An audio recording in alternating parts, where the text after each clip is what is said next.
Good day, everyone, and thank you for joining us. Today's live event, we are going to be talking about our OTDR-1000. Before I get started on that, I am Ed Cerbona, Senior Director of Engineering here at Jonard Tools, and with me today, I have one of our product engineers, Michael DiGirolamo. Okay, as usual, I have Brenda with me, and I have Mike running the production here, and he will be keeping us in line, so you might be hearing him interact with us.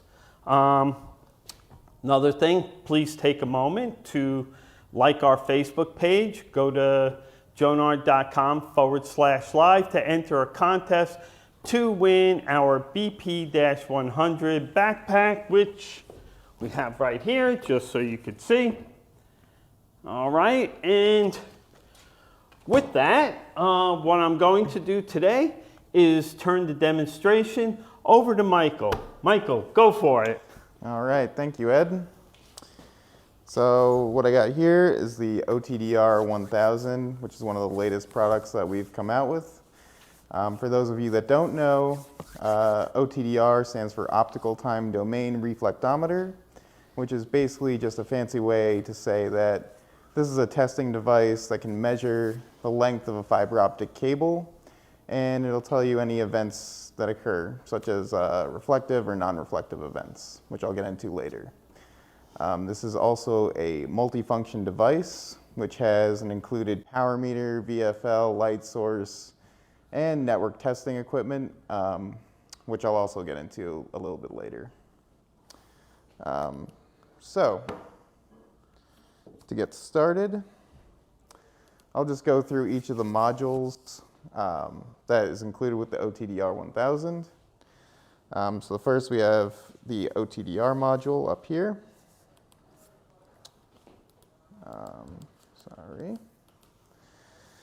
And this is where you go and test the do OTDR testing for a fiber optic cable. So the first thing you want to do when you do an OTDR test is you're going to need a launch cable, which I have here. You're going to need the fiber optic cable that you're testing, which is also here. And before you plug anything in, the first thing that you always want to do is you want to clean your connectors, just so there's no interference with the test equipment or testing procedure. All right. Sorry, there we go. And I'll just take this out.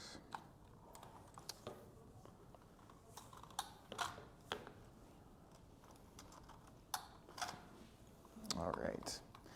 So now that it's all clean, we can hook this up. So the OTDR-1000 is only for single mode fiber optic cables. It won't be able to test any multi-mode cables. All right, so now we have our connection all set up. So the next thing that you want to do is you want to go into your settings. So you can just hit the F1 button. So as I mentioned earlier, the OTDR-1000, the OTDR module is only for single mode fiber optic cables. Therefore, it'll only be able to run 1310 and 1550 nanometer wavelengths. There are also 3 different modes that you can use to do an OTDR test. The first one is the auto test mode, which means that the OTDR-1000 will calculate the length of the fiber optic cable and adjust the settings to meet the demands of the cable that you're testing. The next is a real test, which is a live OTDR test, which, you know, if you have a guy that's splicing out in the field or is inspecting the cable, you can see how the fiber reacts to whatever he's doing, such as fusion splicing, or if he's bending the cable, or if there's any other events that are occurring. The last is an average test mode. So this is used when the auto test mode isn't working for you. So basically you want to use the average test mode if you have, say, a 2 kilometer long fiber optic cable that you're testing, but the OTDR 1000 only sees up to 1,000 feet because there's a break in the fiber optic cable. So you would go into the average test mode, and you can set your range to 2 kilometers. But for now, we're just going to do the auto test mode. And once you have your settings set up, there's other settings such as average time, event loss threshold, and return loss threshold, which we'll get into in a video that's coming soon. You can also check the instruction manual for more details. So once you have your settings set up, you can press the F1 button again to start the test. It'll just take a few seconds to give some results here. So as you can see, there are 2 results that have, 2 events that have occurred. So one is a reflective event and one is an end event. So what this means is the reflective event is just showing the connection between the launch cable and the fiber cable that we're testing. And the end event just shows that, this is the end of the fiber optic cable. And if you want to get a closer look, you can just change to the cursor, and we can zoom in here on this event. So here you can see in much greater detail what's going on. Here we have the reflective event at the connector, which is at 1.01 kilometers, and the end event, which occurs at 1.02 kilometers, which makes sense because this is a 10-meter long cable, and this is a 1-kilometer launch cable. If you want to get a more graphical view, you can also view this file in the event mode or the event viewer module, or you can run the test again. For now, I'm just going to load the file that I've saved here. And here you can see the connector at 1.01 kilometers. And you can see the end of the fiber optic cable at 1.02 kilometers. So that's just a brief overview of the OTDR module. Again, we're coming out with a video shortly that will go into more details on these, and the instruction manual has more details telling you which each of the settings does and the different configurations that you can set up. So the next module that we have is the OPM module, which is the optical power meter module. So this has the same specifications as our FPM50A optical power meter, where it reads from -50 dBm to +26 dBm, and it can do single mode or multi-mode wavelengths of 850 nanometers to 1650 nanometers. It also comes with a VFO module, which just acts like any visual fault locator, as you can see. So this is just the normal mode. There's also 1 Hertz pulse mode and 2 Hertz pulse modes. It's just pretty nifty to have in there.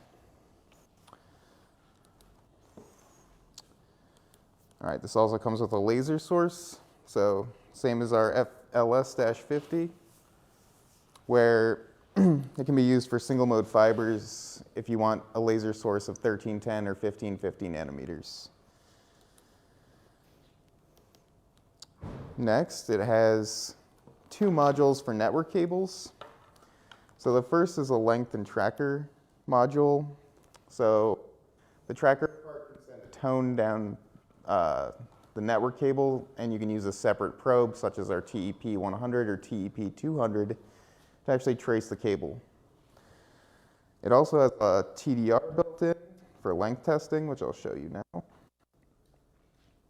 Plug one end of the network cable in, and you hit the F1 button, start test. So this will just detect the length of the network cable, and it also tell you if there's any shorted connections within the cable. So here, as you can see, all the ports are open, which is good. If anything was shorted, it will just have a red short button displayed there. And on the right side, you can see that the cable is 4.3 meters long. So this is just a very useful module. And then the last module that we have, the 45 sequence module. So for this, plug it into the network cable port on the side. And the OTDR 1000 actually has a built-in RJ45 remote. And that's where you plug in the other end of the network cable, like so. So once you have both of those connected, you press the test button. And this cable that I've just connected is a bad cable. As you can see, the ports are misaligned. Port 1 is connected to port 3, port 2 is connected to port 6, and ports 5 to 7 are all shorted. So you know that this is a bad network cable. Other than that, just additional system settings that you can change if you need to. But that's just a basic overview of the OTDR 1000. Now All right. Ed is coming back. Excellent. So. Yeah. Thanks, Michael. Appreciate it. Yeah, Any no problem. questions? Brenda? You're going to field the questions. Yeah. The first one is, what is a reflective event? Okay, so what is the a question? yeah, so what is a reflective event? So a reflective event is just an event that occurs along the fiber optic cable in OTDR testing where there's either a connector or there's the end of the cable or there's a mechanical splice. Do you want me to go through here first? What classifies as a non-reflective event? Okay, what classifies as a non-reflective event? So non-reflective events are when there's a bend in the fiber optic cable or there's a fusion splice in the fiber optic cable. And for those, you'll probably need to adjust the pulse settings to see in greater detail. What is the optimum pulse width for everything? What is the optimum pulse width for everything? There is no optimal pulse width for everything. There are different pulse settings that you should use.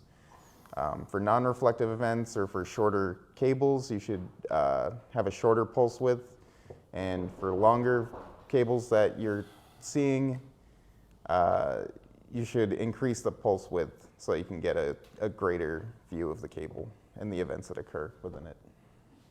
And what is the average range? What is the average range? So the OTDR 1000 can detect fiber from 500 meters to 64 kilometers. So anything in between there is okay. Somebody asked, is there internal storage and how much does it hold? Is there internal storage and how much can it hold? So the internal storage is 25 megabytes, which might seem small, but it can save up to 750 test results. And for additional storage, there is an SD or TF card slot where you can put in a micro SD card and you can give yourself some additional storage. Somebody said, is there a charge for the software? The software is free. Is there a charge for the software? No, the software is completely free. It also comes with some PC software so that you can view the test results on your PC. Yeah. And these will be up on the website, so they'll be able to download it instead of taking off a disk provided. Last one here, is there a license fee for software? Then we have some from the fee. Is there a license fee for the software? No, there's no licensing fee, no nothing. Just once you get the unit, you get everything. It's all included. And somebody asked, how do you calibrate it? How do you calibrate it? Well, there are a bunch of different settings. I could show you very briefly. So if you want to go and calibrate this, you could just change the settings here. If you need it calibrated, you'd have to probably send it to us. Other question here is, can you export saved results from cat cable tests? And can you export the OTDR results? I'm not sure. Yes, you can export the OTDR results in SOR format, and no, you cannot save the results of the sequencing. Are test results saved in native SOR format? Yes. Okay, are the files saved in SOR format? Yes. All the OTDR files are saved in SOR format. Can you export results via Bluetooth? No, No. this does not have any Bluetooth capabilities. Somebody is asking,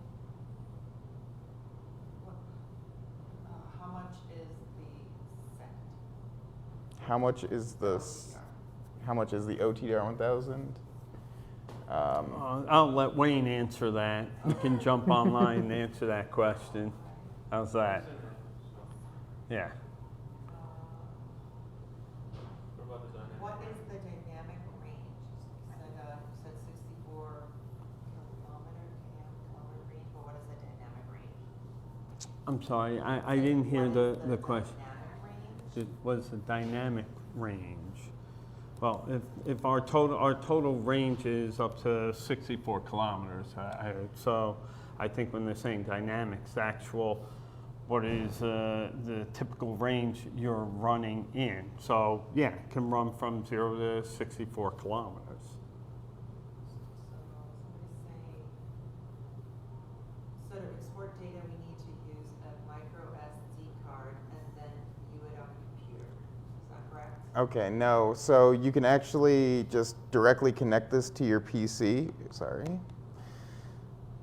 You can directly connect the OTDR 1000 directly to your PC via the micro USB port on the side of it. So you don't have to take out the SD card or do any of the nonsense. You can just plug it in and then you can view the files directly on your computer. So far, it looks like that is it. I don't see any more coming in. Okay, so if that's it, then let me finish up by repeating. Please take a moment to like our Facebook page. Go to jonard.com/live to enter our contest to win our BP-100 backpack. And if that is it, thank you everyone for watching. Please stay safe.